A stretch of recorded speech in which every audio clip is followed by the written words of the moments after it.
Moving on to number 4 in the ranking of presidents, we have James Madison. And James Madison is a very difficult one to assess, and one of the great ones to do in this format because since we're going in order, we can look at who came before and we can look at him in context. So again, the 5 criteria: growth, finances, international politics, war and security, and did he leave the country better or worse than he found it?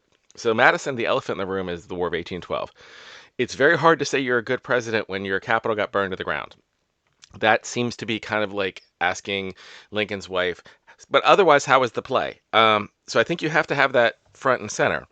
That being said, the War of 1812 itself, while it was overly ambitiously planned, the intent was to try to, I guess the intent was, let's get Canada while the British are distracted with Napoleon back in Europe.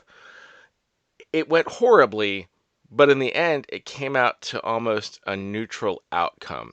And it did set foundations going forward where Madison did learn quickly from his mistakes. The War of 1812 was dumb, and the way it was conducted was dumb, and the cockiness of it was a huge mistake. How much of that do you want to lay on Madison? How much do you want to lay of that to lay on Jefferson for not setting a foundation for the military, for defunding the military going into expansions? That's a difficult question to have. I definitely don't think you're going to put Madison as one of the great presidents when the Capitol gets burned to the ground. You can't ignore that. I do think so. That's the war and security thing. I do think in terms of growth, finances, and better or worse, though, there's a different conversation to be had.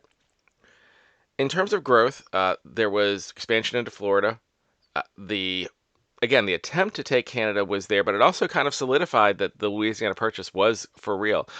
Indiana came in as a state. I believe Louisiana technically became a state during this time. The country was growing despite the war. And there did need to be some sort of action done with regard to the British impressment of Americans. There was a conflict that needed to be addressed. Just the arrogance of thinking we can just simply take Canada, I think, was just a bad decision. Can't deny that. His first term, if Madison had not been reelected and it was just his first term, I would argue, very poor presidency, lots of problems. It's that second term, though. He was reelected. He was popular. And if you look what he left, and if you look at the financial situation, he learned from his mistakes. He learned that his assumptions that a citizen militia could stand up to a real army were false. He learned that he needed to reinvest in the military. He learned that he needed to invest in infrastructure. He did invest in the Cumberland Road. He did increase the power of the military, and all doing this while balancing the budget. That second term was a very positive term. And I think you have to look at it and go, was the country better off after he left than when he got it? I have trouble. I don't know. I kind of think it is in a lot of ways because I think the burning down of the Capitol, the invasion by the British, the success the British had demonstrated that the country wasn't ready or wasn't as strong as I think Jefferson thought he left it. Again, I'm not going to put the War of 1812 entirely on Jefferson, although I'm not going to not put the Embargo Act and the start of the tensions there. I think the Americans overestimated their power when they tried to take Canada. It didn't work out, but again, it wasn't like America was reconquered. Yes, the capital was burned to the ground. Yes, that's a huge embarrassment, but the war ended in more or less a neutral outcome. Neither side really getting a treaty that I think either side was viewing as winning. The Americans didn't lose any real territory, and during his presidency, actually expanded and got more territory. And when we're contrasting with who came before him, I think leaving the era of good feelings, even though as we'll talk about when we get to the next president, the era of good feelings is definitely overstated. I think the fact that Madison was able to navigate his horrible mistakes in the first term to end with things all seemingly pointing in the right direction should also be to his credit. So what I would say about Madison going through, in terms of growth, the country did grow. In terms of finances, he balanced the budget, and he also put down a lot of investments. So it wasn't just like balancing the budget and not investing, which is, I think, a knock you can possibly do toward Jefferson in terms of not investing properly so that the country was in a position where its military was stronger and strong enough that if we wanted to do the War of 1812 and engage it in a real way and possibly, be successful, we had the infrastructure in place. So I don't think you can ding him on finances. You can definitely ding him on international politics and war and security. The War of 1812 was a mistake.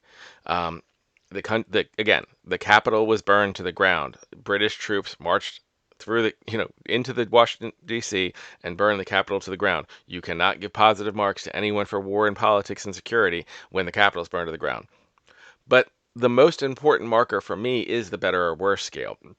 And on the better or worse scale, I do think that when Madison left, the country was in a better position than when he came in.